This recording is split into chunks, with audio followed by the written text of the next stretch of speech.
Malam itu, hujan deras membasahi kota. Aku menunggu di halte bis dengan payung di tangan, menunggu kedatangan bis terakhir untuk pulang ke rumah setelah lelah bekerja seharian. Saat bis datang, aku langsung naik dan duduk di kursi belakang, mencari kenyamanan untuk perjalanan yang panjang. Di sana, aku bertemu dengan beberapa penumpang lain yang sepertinya sama-sama ingin cepat sampai ke tujuan. Ada seorang pria paruh baya yang sibuk dengan ponselnya, seorang wanita muda yang terlihat lelah, dan seorang ibu dengan bayi yang tertidur di pangkuannya. Suasana bis begitu hening, hanya terdengar suara hujan yang mengguyur atap bis. Perjalanan berjalan lancar, hingga tiba-tiba bis itu berhenti di tengah jalan yang sepi. Suara mesin mati, dan lampu-lampu bis pun padam secara tiba-tiba. "Ada apa ini?" desis seorang penumpang di depanku. Aku merasa cemas, tapi mencoba tetap tenang. Mungkin ada masalah dengan mesinnya.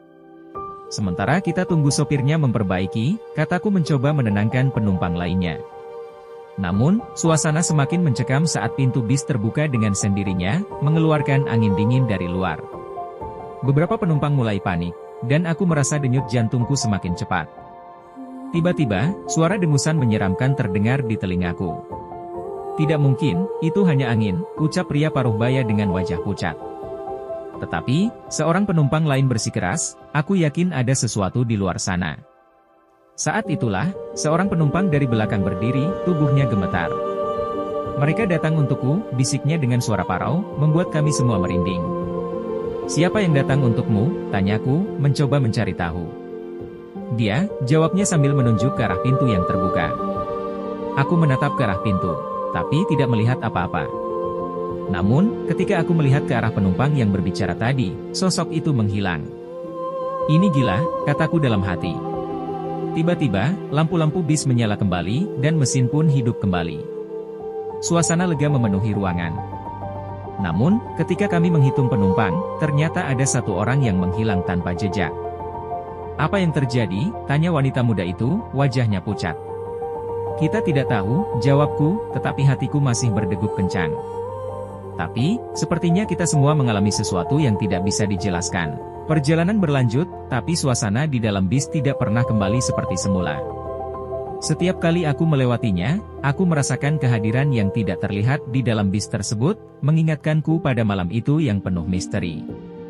Setelah insiden itu, suasana di dalam bis selalu terasa tegang setiap kali aku naik. Meskipun begitu, kehidupan terus berlanjut, dan aku berusaha melupakan kejadian mengerikan itu. Beberapa minggu kemudian, aku memutuskan untuk naik bis yang sama lagi setelah sehari yang panjang di kantor. Saat aku naik, aku merasa sedikit cemas tapi aku mencoba untuk tidak memikirkannya. Kali ini, bis itu agak lebih ramai dari biasanya. Aku duduk di kursi tengah, di antara seorang wanita tua dengan tas belanjaannya dan seorang siswa SMA yang sibuk dengan bukunya. Suasana terasa lebih riuh, dan aku merasa sedikit lega karena ada banyak orang di sekitarku. Namun, ketika bis itu berhenti di lampu merah, aku merasa sesuatu yang aneh. Angin dingin mulai bertiup dari arah pintu yang terbuka, dan aku merasa seperti ada seseorang yang mengamatiku dari luar. Aku mencoba mengabaikannya dan fokus pada pemandangan di luar jendela. Tapi tiba-tiba, aku mendengar suara bisikan yang samar-samar di telingaku. "Kamu tidak bisa melarikan diri." Aku memalingkan wajahku, mencoba mencari sumber suara itu, tapi tidak ada yang terlihat di sekitarku.